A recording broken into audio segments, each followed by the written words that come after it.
আমার প্রিয় মা ও বোন, এবার আপনাদের উদ্দেশ্যে আমি কোরআন এবং হাদিসের আলোকে 11টি বিশেষ নাসিহা পেশ করতে চাই, যেগুলো আপনাদের জীবনকে আলোকিত করবে, দুনিয়াতে আপনাদেরকে মর্যাদার আসনে আসীন করবে, আর আখিরাতে আল্লাহ তাআলার কাছে আপনারা প্রিয় বান্দী হিসেবে উপস্থাপিত হবেন। আল্লাহর কাছে আল্লাহর প্রিয় বান্দী হিসেবে উপস্থাপিত হয়ে জান্নাত লাভ করতে পারবেন। এরকম 11টি পরামর্শ বা নাসিহা আপনাদের প্রতি আমার। নাম্বার 1, কোরআন এবং হাদিসের জ্ঞান অর্জন করা। এটা সকল পুরুষ এবং নারী সকলের জন্য ফরজ। কোরআন এবং হাদিসের জ্ঞান অর্জন করা আমাদের জন্য ফরজ। আমরা অনেকেই আছি যারা ইসলামের ফরজ বিধিবিধানগুলো জানি না। আমাদের যেগুলো অবশ্য কর্তব্য সেগুলো আমরা অনেকে জানি না, শুধু নামে মুসলমান। গতানুগতিক কিছু কাজ করি, হাতে গোনা কিছু ইসলামের নামে কাজ করি, বাস মনে করেছি আমি মুসলমান হয়েছি। আপনাকে ঈমান সম্পর্কে জানতে হবে। আপনার ঈমান কিভাবে আনতে হবে, কি কোন কোন বিষয়ের প্রতি বিশ্বাস থাকতে হবে, কি বিশ্বাস থাকতে হবে, আল্লাহ সম্পর্কে বিশ্বাস থাকতে হবে। ঈমান সম্পর্কে অনেক ভুল ধারণা আমাদের আছে। আমরা আল্লাহ সম্পর্কে বিস্তারিত জানি না, আখিরাত সম্পর্কে জানি না, নবী রাসূল সম্পর্কে জানি না। এগুলো সম্পর্কে সঠিক জ্ঞান অর্জন করতে হবে। 5 ওয়াক্ত নামাজ এর বিধিবিধানগুলো, কখন কোনটা পড়তে হয়, ওয়াক্ত কখন থাকে কখন যায়, অনেক মহিলা আছেন জানেন না, অনেক নারীরা আছেন, অনেক পুরুষরা আছেন জানেন না। এগুলো জানতে হবে। ইসলামকে জানাটা অনেক গুরুত্বপূর্ণ। আর জানার জন্য কোরআনে কারীম বুঝে পড়বেন, হাদিস বুঝে পড়বেন, মাসলা মাসাইলের বই পুস্তক বুঝে পড়বেন ওলামাদের তত্ত্বাবধানে থেকে, এবং কোরআন এবং হাদিস শেখার যত ভালো আয়োজন উদ্যোগ আছে সেগুলোতে শামিল হবেন, জ্ঞান অর্জন করবেন। এটা ইসলামের গুরুত্বপূর্ণ একটা ব্যাপার। জ্ঞান অর্জন যদি না করেন তাহলে আপনি ইসলামের কোনো কাজ করতে পারবেন। ইসলামের সব কিছুর আগে হলো জ্ঞান অর্জন করা। সব কিছুর আগে ইসলাম সম্পর্কে ইলম অর্জন করতে হবে, কোরআন হাদিসের নলেজ অর্জন করতে হবে। নাম্বার 2, 5 ওয়াক্ত নামাজ। নবী সাল্লাল্লাহু আলাইহি সাল্লাম জান্নাতে, মেয়েদের জান্নাতে যাওয়ার শর্টকাট যে সিলেবাস দিয়েছেন, শর্টকাট যে ওয়ে বলেছেন, 4টা শর্ত দিয়েছেন। এর মধ্যে থেকে একটা হলো 5 ওয়াক্ত নামাজ ঠিকঠাক মতো যদি আদায় করেন। অনেক মহিলারা আছেন জোহরের নামাজ আসরের সময় গিয়ে আদায় করেন, আসরের কাছাকাছি আদায় করেন, কারণ গৃহস্থলী কাজে ব্যস্ত থাকেন, রান্নাবাড়ার কাজে ব্যস্ত থাকেন, গা গোসল নিয়ে ব্যস্ত থাকেন। করছি করে এই রান্নাবাড়া করা, সবাইকে খাবার দাবার দেওয়া, ছেলে মেয়েকে খাবার দাবার দেওয়া, ঘর ইত্যাদি মোছা ধোয়া, এগুলো করতে করতে, নিজের গোসল করতে করতে 3টা 3:30 বেজে যায়। অনেক সময় আসরের ওয়াক্তের কাছাকাছি গিয়ে তারপর জোহর নামাজ আদায় করেন। খুবই গর্হিত একটা কাজ। আমার মা বোনরা সতর্ক থাকবেন এ ব্যাপারে, যে নামাজ সময় মতো আদায় করতে হবে। শয়তান আপনাদেরকে একটা ভুল কথা বলে ধোঁকা দেয়, সেটা হলো যে আমি রান্নাবাড়া করছি যে পোশাকে, এই পোশাকে কিভাবে নামাজ পড়বো, তাহলে আমি গোসল টোসল করে একটা নামাজ পড়বো। আর গোসল তো আর সহজে করা হয় না। রান্নাবাড়ার পরে সবাই বাড়ায় খাওয়াই দেওয়া, এরপরে ঘর দুয়ার পরিষ্কার করা, এরপরে সব কাজ শেষে গোসল করা, তারপরে গোসল করে এসে নামাজ পড়া, এসব করতে করতে শয়তান আপনার নামাজটা অনেক পিছায়া দেয়। মনে রাখবেন, আপনি যে পোশাকে কাজ করতেছেন ওই পোশাকে যদি দুর্গন্ধ না থাকে, খারাপ না থাকে, ভালো পোশাক হয়, তো ওই পোশাকে আপনি নামাজ পড়তে পারবেন। দুর্গন্ধ থাকলেও শরীরকে ফ্রেশ করার ব্যবস্থা আছে, আপনি ফ্রেশ করে আপনি নামাজে দাঁড়ায় যাবেন। এরপর নামাজ পড়ে বাকি কাজ করবেন। নামাজকে বলবেন না যে আমার অনেক কাজ আছে, এগুলো শেষ করে নামাজ পড়বো। শয়তান আমাদেরকে ধোঁকা দেয়। এই জন্য মা বোনরা 5 ওয়াক্ত নামাজ সময় মতো আদায় করবেন, ঠিকঠাক মতো আদায় করবেন। অনেক মা বোনরা আপনারা নামাজ পড়েন, নামাজ হয় না। বাংলাদেশে বেশিরভাগ মহিলাদের, নারীদের মধ্যে একটা ভুল আছে নামাজ প্রসঙ্গে, সেটা হলো যে নামাজের মধ্যে সতরটা ভালো করে ঢাকেন না। সতর কি? মেয়েদের নামাজের মধ্যে মুখমণ্ডল ছাড়া, 2 হাতের কবজি ছাড়া তাদের মাথা থেকে পা পর্যন্ত পুরো শরীর তারা ঢেকে রাখবে। আজকাল নামাজের ওড়না পাওয়া যায়, এই ওড়নাগুলো পরলে এই মুখমণ্ডল ছাড়া 2 হাত এক সহকারে ঢাকা থাকে, এভাবে ঢেকে রাখতে হবে। আপনি যদি নামাজ পড়েন, আপনার গলা দেখা যায়, আপনার কাঁধের কিছু অংশ দেখা যায়, চুল দেখা যায়, আপনার হাতের কনুই দেখা যায়, তাহলে সেক্ষেত্রে কিন্তু আপনার নামাজ হবে না। যদি আপনার পুরো নামাজ জুড়ে এরকম খালি থাকে এগুলো, তাহলে নামাজ হবে না। অনেক বোনরা এটা জানেন না, তাহলে নামাজটা ঠিকঠাক মতো পড়তে হবে। জান্নাতে যাওয়ার জন্য এটা পূর্ব শর্ত, নাম্বার 2। নাম্বার 3, রমজান মাসে রোজা রাখা। রোজা রাখার ক্ষেত্রে আলহামদুলিল্লাহ মা বোনরা রাখেন সাধারণত, কিন্তু রোজা রেখে গীবত, মিথ্যা, শেকায়েত, মানুষের পিছনে সমালোচনা করা, এগুলো করলে রমজান নষ্ট হয়ে যায়, রোজা নষ্ট হয়ে যায়। এগুলো করা যাবে না, এগুলো থেকে বেঁচে থাকতে হবে। সেই সাথে অনেক মা বোন আছেন, একটু সন্তান গর্ভে আসছে, কিন্তু সন্তান দুধ কিংবা সন্তান দুধ পান করে, এই অজুহাত দিয়ে তিনি দেখা যায় যে রমজানের রোজা ঠিক মতো রাখেন না। এটা ভুল। বরং সামান্য একটু ঠুনকো অজুহাতে রমজানের রোজা বাদ দেওয়া যাবে না। যতক্ষণ পর্যন্ত শক্তি সামর্থ্য আছে রমজান রোজা ঠিক মতো রাখতে হবে। নাম্বার 3। 4 নম্বর হলো স্বামীর আনুগত্য করা। আমি সবসময় বলি এটা হলো মহিলাদের জন্য তিতা করল্লার আমল। তিতা করল্লা দিয়ে জুস বানায় খাওয়ানো, এটা যেরকম কষ্টের কাজ মানুষের জন্য, ঠিক একইভাবে মহিলাদের জন্য স্বামীর কথা শোনাটা এরকম কষ্টের কাজ। অনেক মহিলা আছে নামাজ পড়তে রাজি আছি, রোজা রাখতে রাজি আছি, তাসবিহ তাহলিল করতে রাজি আছি, কোরআন পড়তে রাজি আছি, মগর পুরুষের স্বামীর কথা শুনবো না। কেন তার কথা শুনবো কেন? আমি কি কম বুঝি? এই মানসিকতা আজ পশ্চিমা অপসংস্কৃতির যে ছোঁয়া আমাদের সমাজে এসেছে, লেগেছে, এটার কারণে আমাদের মা বোনদের মধ্যে তৈরি হয়েছে। এটা কখনো আমাদেরকে সুখী করতে পারে না। একটা ছোট মুদি দোকানেও একজনকে দায়িত্বশীল মানতে হয়, একজন মালিক হয়, আরেকজন অধীনস্থ হয়, একজন ম্যানেজার হয়, আরেকজন তার কর্মী হয়। এতটুক চেইন অফ কমান্ড যদি ঠিক না থাকে, তাহলে একটা ছোট দোকানও সুশৃঙ্খলভাবে চলতে পারে না, সেটাও বিশৃঙ্খল হয়ে যাবে। তাহলে একটা সংসার, একটা পরিবারে একজনকে মুরব্বী না মানলে কিভাবে সেটা চলতে পারে? অবশ্যই একজন নারী তার স্বামীকে অভিভাবক মানবেন, মুরব্বী মানবেন, তাকে মেনে চলবেন। শুধু ইসলামই বলে নাই, পশ্চিমা দুনিয়ার মানুষরাও স্বীকার করে। সব একটা আত্মজীবনীমূলক লেখা ধারাবাহিকভাবে বাংলাদেশে একটি জাতীয় গণমাধ্যমে প্রকাশ হয়েছে অনেক বছর আগে, আমি পড়েছি। সেখানে তিনি পরিষ্কার করে বলেছেন যে আমার দাদি নানীরা পারিবারিক জীবনে যতটা সুখী ছিল, এখন আমাদের স্ত্রী, আমাদের মেয়েরা ততটা সুখী না। অথচ তাদের এত বেশি শাড়ি চুড়ি, এত বেশি সাজগোজ, এত বেশি সুখ সমৃদ্ধির উপকরণ ছিল না আজকের মেয়েদের যতটা আছে। পারিবারিক শান্তি তখন যতটা ছিল, এখন তার ধারে কাছেও নেই। এর অন্যতম কারণ হলো এটি যে আমরা পশ্চিমা অপসংস্কৃতির ছোঁয়ায় পড়ে শয়তান আমাদেরকে অতিরিক্ত স্বাধীনতার নাম দিয়া আমাদেরকে বলগাহীন স্বাধীনতার পথে নিয়ে গেছে, যেটা আমাদের ধ্বংস ডেকে এনেছে। এজন্য একজন গার্ডিয়ান, একজন অভিভাবক পরিবারে থাকতে হবে, তাকে মানতে হবে। আপনি নারী হিসাবে আপনার স্বামীটাকে যদি মনে হয় একটু বোকা কিসিমের, সে বুঝে না, আপনি অবশ্যই ডেফিনেটলি আপনি তাকে বোঝাবেন, আপনি তাকে আপনার মতামত বলবেন, তারও কর্তব্য আপনার মতামত গ্রহণ করা। কিন্তু এর মানে এই না যে আপনি তাকে ডিনাই করবেন, পাত্তা দিবেন না, অবজ্ঞা করবেন, তার কাছে জিজ্ঞেস করা ছাড়া যেদিক সেদিক যাবেন, যা খুশি তা করবেন, এটা উচিত না। আপনার জান্নাতে যাওয়ার প্রয়োজনে ওই যে তিতা করল্লা বলেছি, সে যদি কোনো দিক থেকে তাকে মানতে আপনার কষ্ট হয়, আপনার থেকে সে পিছিয়ে আসে বুদ্ধিতে জ্ঞানে, তারপরে একটু কষ্ট করে ঢোক গিলেন, একটু কষ্ট করে সবর করেন, শুধুমাত্র জান্নাতের আশায় আল্লাহ তাআলা আপনাকে মর্যাদা দিবেন, দুনিয়াতে বড় করবেন, আখিরাতে বড় করবেন। অনেক সময় দেখা যায় পুরুষতান্ত্রিক সমাজে আমাদের দেশে দেখা যায় যে পুরুষদের নানা অনাচারে মেয়েরা অতিষ্ঠ হয়। একটু সবর করেন, সন্তান সন্ততি বড় হবে, তখন আর পুরুষের এই সমস্ত জুলুম থাকবে না, পুরুষ তখন দৌড়ের উপরে থাকবে। এই বাস্তবতা আমরা প্রত্যেকটা মানুষ উপলব্ধি করার কথা। অতএব মুসলিম নারীদের অত্যন্ত গুরুত্বপূর্ণ আরেকটি বিষয় হলো 4 নম্বর যেটি বললাম, স্বামীর আনুগত্য করা। যতটুকু সম্ভব তার সর্বোচ্চ আনুগত্য করার চেষ্টা করতে হবে, যতক্ষণ তিনি কোরআন হাদিসের কথা বলেন। স্বামী যদি কোনো অন্যায় কথা করতে বলেন, তাহলে তখন আর তার কোনো কথা শোনা যাবে না। নাম্বার 5, একজন মুসলিম নারীর জন্য তার ইজ্জতের হেফাজত অত্যন্ত গুরুত্বপূর্ণ ব্যাপার। এমন একটা সমাজে আমরা বসবাস করতেছি, পাঠ্য বইয়ে শিক্ষার নামে আমাদের সন্তানদের চরিত্র নষ্ট করে দেওয়া হচ্ছে, বিবাহ বহির্ভূত সম্পর্ক করতে তাদেরকে উস্কানি দেওয়া হচ্ছে, শিক্ষার নামে কুশিক্ষা দেওয়া হচ্ছে, যার কারণে আমার সন্তান নষ্ট হয়ে যাচ্ছে। এই জন্য আমি বলি, এমন যুবক, এমন যুবতী আজকাল সোনার হরিণ হয়ে গেছে। হাজারে 10 জন যুবক পাওয়া যাবে কিনা সন্দেহ, যেই যুবক বুকে হাত রেখে বুক টান টান করে আল্লাহর শুকরিয়া আদায় করে বলতে পারবে তার যৌবনে কোনো হারাম স্পর্শ সে করে নাই, কোনো হারামের কাছে সে যায় নাই, তার চরিত্রকে সে হেফাজত করেছে, কোনো গুনাহে সে লিপ্ত হয় নাই, এরকম কথা বলার মতো যুবক খুব বেশি নাই আমাদের সমাজে। ধ্বংস করে ফেলা হয়েছে বিনোদনের নামে, শিক্ষার নামে, নানা নামে। এগুলো আমাদের দেশের সংস্কৃতি ছিল না। এদেশের মুসলমান তো বটে, এদেশের হিন্দুরাও পারিবারিক এই বন্ধনের মধ্যে থেকে তারা তাদের চরিত্রকে হেফাজত করে, বৈবাহিক সম্পর্ক ছাড়া কোনো প্রকার সম্পর্কের মাধ্যমে তাদের যৌন আকাঙ্ক্ষাকে মেটায় না।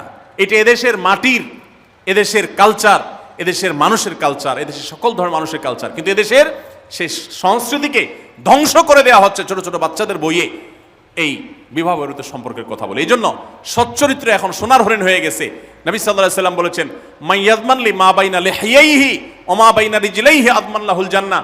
যে ব্যক্তি তার 2 চোয়ালের মাঝখানের অঙ্গ অর্থাৎ মুখ, আর যে ব্যক্তি তার 2 রানের মধ্যবর্তী অঙ্গ, তার লজ্জাস্থানকে হেফাজত করবে, অন্যায় খাতে ব্যবহার করবে না, এটার সংরক্ষণের দায়িত্ব এবং গ্যারান্টি যে ব্যক্তি নিজের ব্যাপারে নিজে নিবে, নবী সাল্লাল্লাহু আলাইহি ওয়াসাল্লাম বলেছেন, আমি তার জন্য জান্নাতের দায়িত্ব নিয়ে নিলাম। যে এটা 2টার দায়িত্ব নিতে পারবে, আমি তার জান্নাতের দায়িত্ব নিলাম। এবং নবী সাল্লাল্লাহু আলাইহি ওয়াসাল্লাম আরো বলেছেন, আকসারু মা ইউদখিলুন নাস আন-নার, মানুষকে সবচেয়ে বেশি জাহান্নামে নিয়ে যায় কোন জিনিসে? আল ফামু আল ফরজ, এই 2টি অঙ্গ, মুখ এবং লজ্জাস্থান। এই জন্য মা বোনরা, অনেকে আপনাদেরকে অনেক প্ররোচনা দিবে, অনেক গুনাহের পথে আহ্বান করবে। আপনাদের মেয়েরা স্কুল কলেজে পড়তে গেলে সেখানে অনেক অন্যায় আবেদন শুনবে, হারামের আহ্বান শুনবে। তাদেরকে সুশিক্ষা দিবেন যে আল্লাহ তাআলা তোমাকে যে চরিত্র দিয়েছে, এই যৌবন দিয়েছে, এটাকে যেখানে সেখানে ব্যবহার করলে হবে না। কিয়ামতের ময়দানে যুবকদেরকে আলাদা করে জিজ্ঞাসা করা হবে, তোমার যৌবনকালে কি করছো সেটা বলো, বুড়া বয়সে এসে কি করছো এটা ইম্পর্টেন্ট না, যৌবনকালে কি করে আসছো সেটার হিসাব দাও। যৌবনকে হেফাজত করার গুরুত্ব এত বেশি, আল্লাহ আলাদা করে জিজ্ঞাসা করবেন।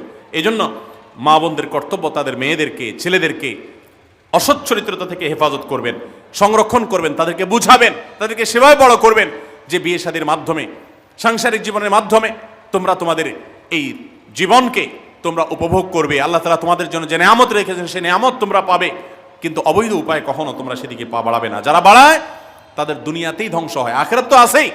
এই অবৈধ সম্পর্ক করে সুখে থাকে খুব কম মানুষ। যারা যত বেশি এই জগতে যায় তারা তত বেশি অসুখী থাকে দাম্পত্য জীবনে। অতএব একজন নারী তার 5 নম্বর গুরুত্বপূর্ণ বিষয় হলো তার ইজ্জতের হেফাজত, লজ্জাস্থানের হেফাজত এবং তার চরিত্রের হেফাজত। আল্লাহ তাআলা আমাদের মা বোনদেরকে সেই তৌফিক দান করুন।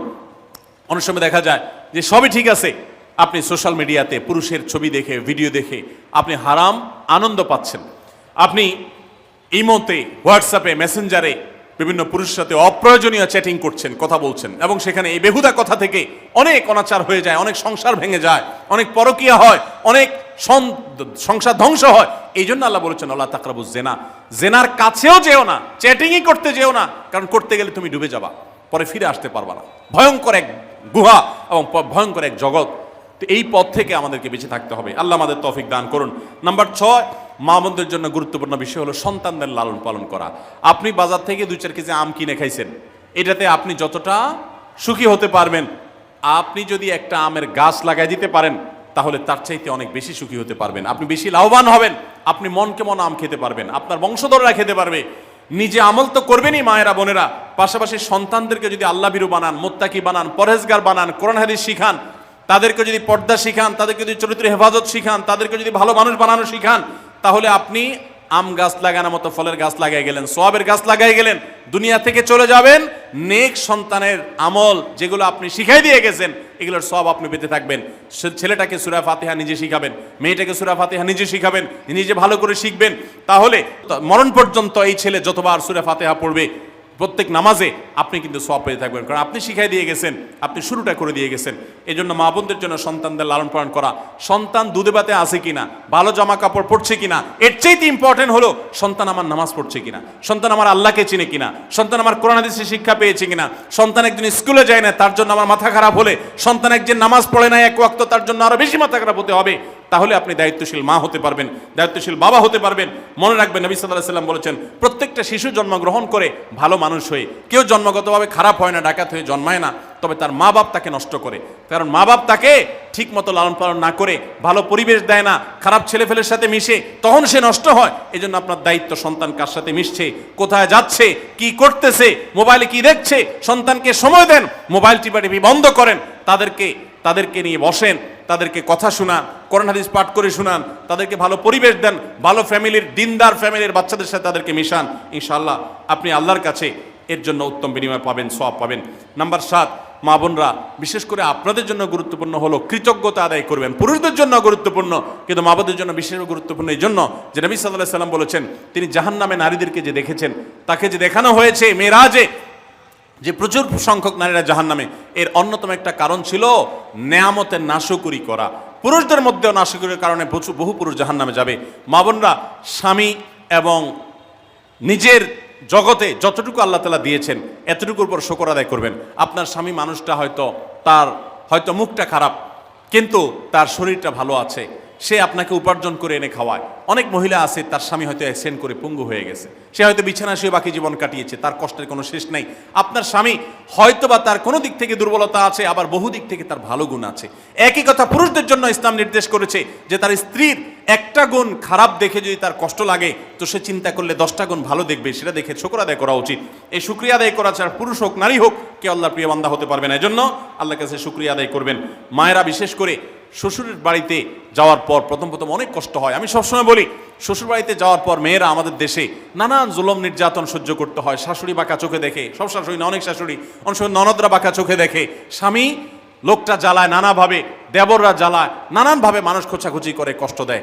একটু ধৈর্য ধারণ করেন, আল্লাহ তাআলা আপনার সংসারে যখন 2-4টা সন্তান দিবে, এরা যখন বড় হয়ে যাবে, এগুলো সব আপনার বাহিনী হয়ে যাবে, তখন দেখবেন ওই বুড়া আস্তে আস্তে চুপসে গেছে, বুড়ার বড় কোনো গলা নাই, বড় কোনো কথা নাই, কারণ পোলাপান সব মায়ের পক্ষে থাকে, বুড়া সব আস্তে আস্তে সাইজ হয়ে যায়।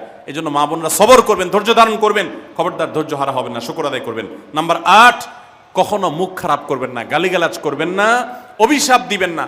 অনেক সময় পোলাপান একটু উল্টাপাল্টা করলে তাদেরকে অনেক মা অভিশাপ দিয়ে দেন, গজব ঠাডা দিয়ে দেন, বদদোয়া করেন, মুখ দিয়ে খারাপ কথা বলে ফেলেন। এগুলো খুব খারাপ জিনিস।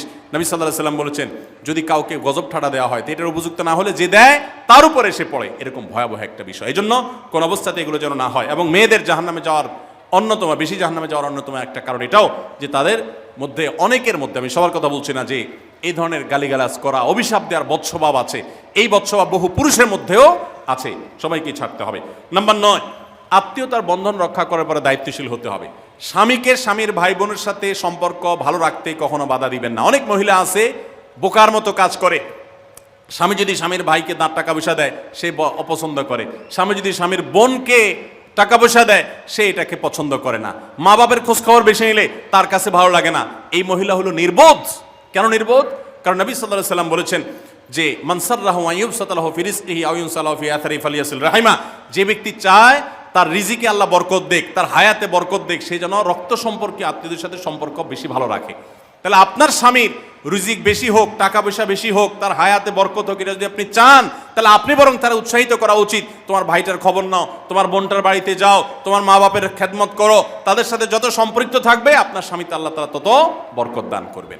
এই জন্য তাকে সেটা করবেন। আবার পুরুষদেরও উচিত মেয়েদেরকে সুযোগ দেওয়া, তারা তাদের বাপ, মেয়েরও তো কর্তব্য আছে তার বাপ মার প্রতি, বাপ মার খেদমত করবে, বাপ মার জন্য হাদিয়া তোফা দিবে। অনেক পুরুষরা আছে মেয়েদের পাওনা অধিকারই দেয় না, হাদিয়া তোফা কোত্থেকে দিবে, তাদের মহরটাই দেয় না, তাদের হাত খরচ দেয় না। আলাদা কিছু হাত খরচ দেওয়া উচিত, যে তার মতো সে খরচ করবে, তার মা বাপের জন্য খরচ করবে। এগুলোর বিনিময়ে আমরা আল্লাহর কাছে জান্নাত পাবো। অতএব এই আত্মীয়তার সম্পর্ক রক্ষা করা গুরুত্বপূর্ণ। নাম্বার 10, সাদাকা করবেন। সাদাকা জাহান্নাম থেকে মুক্তির কারণ। নবী সাল্লাল্লাহু আলাইহি সাল্লাম জাহান্নামের ব্যাপারে সতর্ক করেছেন আপনাদেরকে, আমাদের সবাইকে। অতএব সাদাকা দিলে জাহান্নাম থেকে মুক্তির একটা পথ আমরা পাই, সুগম হয়। এবং নবী সাল্লাল্লাহু আলাইহি সাল্লামের সময় মহিলা সাহাবীরা তাদের গহনা খুলে আল্লাহর রাস্তায় দান করতেন। এই জন্য মসজিদ, মাদ্রাসা, বিভিন্ন গুরুত্বপূর্ণ যে দানের খাতগুলো আছে সেগুলোতে বেশি বেশি দান করবেন, বেশি বেশি আল্লাহর রাস্তায় ব্যয় করবেন, যতটুকু তৌফিক আছে ততটুকু। এখন মহিলারা দান করবে কোত্থেকে? পুরুষরা মহরের টাকাই পরিশোধ করে না, বেচারে দান করবে কোত্থেকে? এই জন্য পুরুষরা দায়ী হবে। এবং মহিলারাও তাদের মহরের টাকা যেন অনাদায় না থাকে, তারা যেভাবে চেষ্টা করলে হয় সেভাবে চেষ্টা করবেন। এবং তাদের হাত খরচ আলাদা দেওয়া উচিত, এবং তারা পর্দার মধ্যে থেকে তাদের মতো উপার্জনও করতে পারেন, সেটাও শরীয়ত তাদের জন্য সুযোগ রেখেছে। যেভাবে হোক তারাও সাদাকার চেষ্টা করবেন। 11 নম্বর সর্বশেষ হলো সময়ের অপচয় করবেন না। এখন এমন একটা সময় চলছে বেশিরভাগ মানুষ জাহান্নামে যাবে, যেই কারণে আজকের যুগে সবচেয়ে বেশি আমরা বিপদগামিতার মুখে যাচ্ছি, যে কারণে সেটার অন্যতম হলো এই স্মার্টফোনের অপব্যবহার। আমরা অনেকে আছি টেলিভিশনের বিভিন্ন সিরিয়ালে আসক্ত, অনেকে আছি বিভিন্ন নাটক সিনেমায় আসক্ত, অনেকে আছি ফেসবুক এবং ইউটিউব এগুলোতে আসক্ত। বিশেষ করে মা বোনদেরকে বলছি, অনেকেই আছেন এখনো রিমোট ছাড়া তার পেটের ভাত হজম হয় না, সারাদিন রিমোট হাতে বসে থাকেন, একটা পর একটা সিরিয়াল এবং চ্যানেল পাল্টাতে থাকে। মনে রাখবেন, সফল ইমানদার হতে হলে এই অনর্থক কাজ না ছাড়লে আপনি সফল ইমানদার হতে পারবেন না। অনেকে নামাজে পড়ে আবার সিরিয়ালও দেখে, অনেকে আছেন ফেসবুকে ঘন্টাকে ঘন্টা, ইউটিউবে ঘন্টা ঘন্টা সময় নষ্ট করেন। এর জন্য আল্লাহর কাছে জবাবদিহি করতে হবে। কিয়ামতের ময়দানে আল্লাহ তাআলা কয়েকটা প্রশ্ন উত্তর দেওয়া ছাড়া একজন মানুষকেও নড়তে দিবেন না। এর ভিতরে একটা হলো যে তোমার সারা জীবনে কি অর্জন করেছো। সময়ের অপচয় করা যাবে না। সময় হলো জীবনের সবচেয়ে মূল্যবান সম্পদ। অতএব আল্লাহ তাআলা আমাদের সবাইকে জীবনের এই অমূল্য সম্পদ সময়কে সংরক্ষণ করার তৌফিক দান করুন। মা বোনরা, আপনাদেরকে আমি আল্লাহর ওয়াস্তে উপদেশ করতেছি, যারা বদভ্যাস আছে ফেসবুক ইউটিউবে ঘন্টা ঘন্টা পড়ে থাকার, প্রয়োজনে এগুলো সব ডিলিট করে দেন মোবাইল থেকে। প্রয়োজনে আপনি এই মোবাইল বিক্রি করে বাটন ফোনে চলে যান। নিজের বদভ্যাসকে নিয়ন্ত্রণ করতে না পারলে প্রথমে চেষ্টা করেন, এরপর না পারলে প্রয়োজনে বাদ দিয়ে দেন। আল্লাহর জন্য যদি ত্যাগটা করেন, কি আমাদের বলতে পারেন, আল্লাহ গুনাহ থেকে বাঁচার জন্য, তোমাকে খুশি করার জন্য আমি স্মার্টফোন পর্যন্ত রাখি নাই, বাটন ফোনে চলে গেছি। আল্লাহ তাআলা খুশি হবেন ইনশাআল্লাহ বিইذنিল্লাহ। বহু মায়েরা তাদের সন্তান নষ্ট হয়ে যাচ্ছে এই মোবাইলের আসক্তি, সিরিয়ালের আসক্তির কারণে। তাদের স্বামীর সাথে সম্পর্ক নষ্ট হয়ে যাচ্ছে এই সমস্ত আসক্তির কারণে। অনেক গুনাহের পথে তারা চলে যাচ্ছেন এই সমস্ত আসক্তির কারণে। এই জন্য এগুলোকে নিয়ন্ত্রণ না করলে আপনি কখনো নেককার হতে পারবেন না। আপনার সন্তানকে মোবাইল দেখে খাওয়াবেন না। আমি আমার সন্তানকে মোবাইল দেখে খাওয়াই না। আমরা সব জায়গায় বলি মোবাইল দেখা, কার্টুন দেখায়, মোবাইল দেখায় বাচ্চাকে খাওয়াবেন না। বাচ্চা কাচ্চা এখন ক্রেজি হয়, আধপাগল কিসিমের হয়, জিদি হয়, বদমেজাজি হয়, ভাঙচুর করে। কেন হয়? কারণ সারাদিন আপনি ওর মোবাইলে কি দেখান? কার্টুন দেখান। কার্টুন মানে কি? মার মার, কাট কাট, হ্যাঁ, সব কিছু ধ্বংস করে ফেলা, গুলি করা, বোমা মারা, হ্যাঁ, সাপ হয়ে সব খেয়ে ফেলা, এটাই তো। এগুলো বাচ্চাদেরকে ক্রেজি করে, বাচ্চাদেরকে মানসিকভাবে অসুস্থ করে, ধ্বংস করে দেয়। তাদেরকে ফিজিক্যাল খেলাধুলা, শারীরিকভাবে করতে পারে এরকম খেলাধুলার ব্যবস্থা করেন, দৌড়াদৌড়ি করার ব্যবস্থা করেন। বাচ্চারা সুস্থ থাকবে, ভালো থাকবে। মোবাইল থেকে তাদেরকে বাঁচান, টেলিভিশন থেকে তাদেরকে বাঁচান, এবং কার্টুন থেকে, ভিডিও গেমস থেকে তাদেরকে বাঁচান।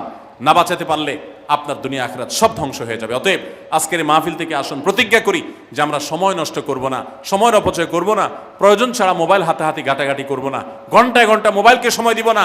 অনেক মেয়েরা আছেন, অনেক পুরুষরা আছেন, এই একটি অপকর্মের কারণে তার শিক্ষা জীবন ধ্বংস হয়ে যায়, চাকরি নষ্ট হয়ে যায়, ব্যবসা লাডে উঠে, মা বাবার সাথে সম্পর্ক নষ্ট হয়, স্বামী স্ত্রীর সম্পর্ক নষ্ট হয়, সাংসারিক জীবন ধ্বংস হয়ে যায়, সব কিছু ধ্বংস হয়ে যায় শুধু এই মোবাইল ফোনের অনিয়ন্ত্রিত ব্যবহার করার কারণে। যারা মোবাইলকে নিয়ন্ত্রণ করতে পারেন না, ডাইরেক্ট হয়ে গেছেন, সারাক্ষণ হাতে হাতে মন চায়, তারা একটা শক্ত সিদ্ধান্ত নেন, প্রয়োজনে আমি স্মার্টফোন বিক্রি করে দিব। 6 মাস 8 মাস আপনি কিছুদিনের জন্য, 1 বছরের জন্য বাটন ফোনে চলে যান, এরপর আবার ব্যাক করলে আশা করা যায় আল্লাহ আপনাকে হেফাজত করবেন। এবং ইসলামের নাম দিয়ে, অনেকে বলে আমি ইউটিউবে ওয়াজ শুনি, ফেসবুকে ওয়াজ শুনি, ওয়াজের নাম দিয়া আপনি যে কি করেন কি না করেন সেটা আপনার আরশের মালিক সবই জানেন। অতএব যে ওয়াজ শুনতে গিয়ে আপনার আকাম কুকাম করা লাগে, খারাপ জিনিস দেখা লাগে, ওই ওয়াজ শোনার কথা আপনাকে ইসলাম বলে নেই। আল্লাহ তাআলা আমাদের সবাইকে সবগুলো বিষয় আমল করার তৌফিক দান করুন। আমরা আবারও বলছি, আজকে আমাদের মা বোনদেরকে লক্ষ্য করে বিশেষ করে যে 11টি করণীয় আপনাদের জীবনকে সোনালী জীবনে পরিণত করতে পারে, আপনাদের জীবনটাকে সমৃদ্ধ করতে পারে, সুখী করতে পারে, এবং আল্লাহর কাছে আপনাদেরকে জান্নাতের উপযুক্ত করবে। কিয়ামতের ময়দানে সুন্দর হাসি, সুখের হাসি, তৃপ্তির হাসি আপনাদেরকে হাসাবে ইনশাআল্লাহ। সেই 11টি নসিহা, সেই 11টি বিষয়ের প্রথমটি হলো কোরআন এবং হাদিসের জ্ঞান অর্জন করবেন। অনেক ভালো ভালো বই আছে কোরআন হাদিস ভিত্তিক, সেগুলো পড়বেন। দিন শিক্ষার যত আয়োজন আছে সেগুলোর সাথে সম্পৃক্ত হবেন। অনলাইনে অনেক কোর্স করা যায়, সেগুলোতে আপনি সম্পৃক্ত হতে পারেন। যেভাবে হোক আপনাকে কোরআন হাদিসের কথা জানতে হবে। আল্লাহ কি বলেছেন, রাসূল সাল্লাল্লাহু আলাইহি ওয়াসাল্লাম কি বলেছেন, মাসালা মাসাইল কখন কি করা উচিত, কোরআন হাদিসে কি বলা আছে, এগুলো জানতে হবে আপনাকে। যতটুকু সম্ভব জানার চেষ্টা করবেন। নাম্বার 2, 5 ওয়াক্ত নামাজ সঠিকভাবে আদায় করবেন, সময় মতো আদায় করবেন। জোহরের ওয়াক্ত বাসার কাজ কাম শেষ করে গোসল করে একেবারে 3টার দিকে একসাথে পড়বো, এটা করা যাবে না, বরং সময় মতো আদায় করতে হবে। এবং মেয়েদের যে সতর, এই সতর ঢাকার উপরে সতর্ক থাকতে হবে। পুরো শরীর মুখমণ্ডল ছাড়া যেন ঢাকা থাকে, চুল, গলা, হাতের গোছা, কনুই, এগুলো যেন দেখা না যায়, খেয়াল রাখতে হবে। এবং নামাজ ধীরে ধীরে পড়তে হবে। অনেক মহিলা অনেক দ্রুততার সাথে নামাজ পড়েন, এবার পড়লে হবে না। নাম্বার 3, রমজানের রোজা ঠিক মতো রাখতে হবে, যথাযথভাবে রাখতে হবে। রোজা রেখে গিবত, শিকায়েত, মিথ্যা, গালমন্দ এগুলো করা যাবে না। নাম্বার 4, স্বামীর আনুগত্য করতে হবে। নিজের কাছে খারাপ লাগলেও একটু সবর করতে হবে, যতক্ষণ পর্যন্ত স্বামী ন্যায়সঙ্গত কথা বলে, অন্যায় কাজ করতে না বলে, গুনাহের কাজ করতে না বলে, ততক্ষণ পর্যন্ত তার কথা মানতে হবে। নিজের খারাপ লাগলেও মানবেন, আপনার জান্নাতের প্রয়োজনে, সুশৃঙ্খলার প্রয়োজনে, পারিবারিক শান্তির প্রয়োজনে। ইনশাআল্লাহ আপনি সুখে থাকবেন দুনিয়া এবং আখিরাত উভয় জগতে। নাম্বার 5, নিজের ইজ্জত সম্ভ্রম হেফাজত করবেন। অনলাইনে অফলাইনে কারোর সাথে হারাম সম্পর্ক করবেন না, কোনো গায়ের মারাম পুরুষের সাথে অযথা যোগাযোগ করবেন না, চ্যাটিং করবেন না, এবং সোশ্যাল মিডিয়াতে হারাম জিনিস দেখা থেকে নিজের চোখকে হেফাজত করবেন, বাঁচিয়ে রাখবেন। নাম্বার 6, নিজের সন্তানদেরকে দিন শিখাবেন, তাদেরকে কোরআন হাদিস শিখাবেন, উত্তমভাবে লালন পালন করবেন, তাদেরকে নামাজ শিখাবেন, মেয়েদেরকে পর্দা শিখাবেন, তারা যেন চরিত্রে হেফাজত করে সেই শিক্ষা তাদেরকে দিবেন। উপযুক্ত হওয়ার পর ছেলে মেয়েকে বিয়ে দিবেন, কোনোভাবে যেন হারাম সম্পর্কে না জড়ায় সেজন্য সাবধান থাকবেন। ভালো ফ্যামিলির সাথে তাদেরকে উঠা বসা করাবেন, ভালো শিক্ষা প্রতিষ্ঠানে দিবেন যেখানে দিলে তার ঈমান আমল হেফাজত থাকবে। নাম্বার 7, আল্লাহর শুকরিয়া আদায় করবেন, বান্দারও শুকরিয়া আদায় করবেন। আল্লাহ যা দিয়েছেন, যতটুকু আছে স্বামীর সংসারে, আলহামদুলিল্লাহ বলতে শিখবেন, আল্লাহ তাআলা বাড়াই দিবেন ইনশাআল্লাহ। নাফরমানি, নাশুকরি করবেন না, তাহলে আপনি নিজেই ক্ষতিগ্রস্ত হবেন, কষ্টের মধ্যে থাকবেন। আর শুকরিয়া আদায় করলে আপনার নিজেরই মানসিক প্রশান্তি হবে, আল্লাহর নিয়ামত বাড়িয়ে দিবেন। নাম্বার 8, কোনো প্রকার অভিশাপ গালমন্দ করবেন না, সেটা ছেলে মেয়েকে হোক, সংসারকে হোক, স্বামীকে হোক, কোনো কিছু না, ধৈর্য ধারণ করতে হবে। পুরুষদের জন্য এই কথাগুলো প্রযোজ্য। আর নাম্বার 9, আত্মীয়তার সম্পর্ক রক্ষা করতে হবে, ছিন্ন করা যাবে না। নিজের স্বামীকে তার বাপ, তার বোন, তার মা, তার ভাই, তাদের সাথে সুসম্পর্ক বজায় রাখতে সাহায্য করবেন, বাধা দিবেন না, পারলে আরও সাহায্য করবেন, এতে আপনারই লাভ হবে। আবার স্বামীদেরও উচিত স্ত্রীকে তার পরিবারের সাথে সম্পর্ক বজায় রাখার জন্য সাহায্য করা। মেয়েদের উচিত তাদের মা, তাদের বোন, ভাই, তাদের সাথে আজকাল মোবাইলে যোগাযোগ করা যায়, খোঁজখবর নেবেন, কথাবার্তা বলবেন। স্বামীর সংসারে আসছেন দেখে বাপের সংসার ভুলে যাবেন, সেটাও যেন না হয়, খেয়াল রাখতে হবে। নাম্বার 10, যতটুকু সম্ভব দান সাদাকা করবেন। দান সাদাকা জাহান্নাম থেকে মুক্তির কারণ হয়, সেটার জন্য সাধ্য অনুযায়ী করবেন। পুরুষরা তাদের জন্য এই ক্ষেত্রে হেল্প করবেন, যাতে তাদের মোহর ইত্যাদি দেওয়া, মাসে হাত খরচ কিছু দেওয়া, যাতে তারা সাদাকা করতে পারে সেই সুযোগ। আজকাল দেখা যায় অনেক মেয়েরা টাকা পয়সা পেলে মার্কেটে চলে যাবেন, কি কিনবে এটা নিয়ে অস্থির হয়ে যান। মার্কেটে আপনি যা দরকার হলে যাবেন, কেনা দরকার হলে কিনবেন, কিন্তু দানের জন্য একটা খাত রাখবেন। পারিবারিক সাদাকা বাক্স, একটা বাক্স রাখবেন, যে খুচরা টাকা পয়সা বা বিভিন্ন টাকা পয়সা ছেলে মেয়েরা রাখবে, আপনি রাখবেন, উৎসাহিত করবেন। এটা দিয়ে একটা গরিব ফ্যামিলি মুখে হাসি ফোটাবেন, একটা ভালো কাজ করবেন, পারিবারিকভাবে এরকম দানের ব্যবস্থা করবেন। বোনেরা, সর্বশেষ হলো সময় নষ্ট করবেন না সোশ্যাল মিডিয়াতে। আল্লাহর ওয়াস্তে এটা থেকে নিজেকে বাঁচাবার জন্য সংগ্রাম করেন। যারা এখনো এই রোগ থেকে বাঁচতে পারেন নাই, আল্লাহর কসম করে বলছি, দুনিয়ার জীবনটাই ধ্বংস হবে, অসুখী থাকবেন, অশান্তিতে থাকবেন, আখিরাতের ধ্বংস তো আছেই। অতএব ফেসবুক, ইউটিউব, এটা যদি আপনাকে দেখতে হয়, খারাপ কিছু যেন না আসে সেভাবে ফিল্টার করে নেবেন, এবং নিয়ন্ত্রিত নির্দিষ্ট সময়ের বেশি দেখবেন না। 10 মিনিট সকাল দুপুর রাত, এর বেশি বিকাল, আমি এর বেশি দেখবো না। ঘন্টায় ঘন্টা টিপবেন না। অনেক মহিলা আছে স্বামীকে সময় দেওয়ার সুযোগ নাই, সন্তানের দিকে তাকাবার সুযোগ নাই, উনি টেলিভিশন এবং মোবাইলে আসক্ত, এবং এটা আমাদের সমাজকে ধ্বংস করে দিচ্ছে। নিজের ক্ষতি নিজে করছেন, নিজের পায়ে কুঠারাঘাত করছেন। আল্লাহ তাআলা আমাদের সবাইকে এই সব বিষয়গুলোকে মেনে চলে, এই 11টা পয়েন্টকে মেনে চলে আমাদের মা বোনদের জীবনকে সমৃদ্ধ করার তৌফিক দান করুন। আমাদের সবাইকে আল্লাহ তাআলা আমল করার তৌফিক দান করুন। জাযাকুমুল্লাহু খাইরা ওয়া আখিরু দাওয়ানা আনিল হামদুলিল্লাহি রাব্বিল আলামিন।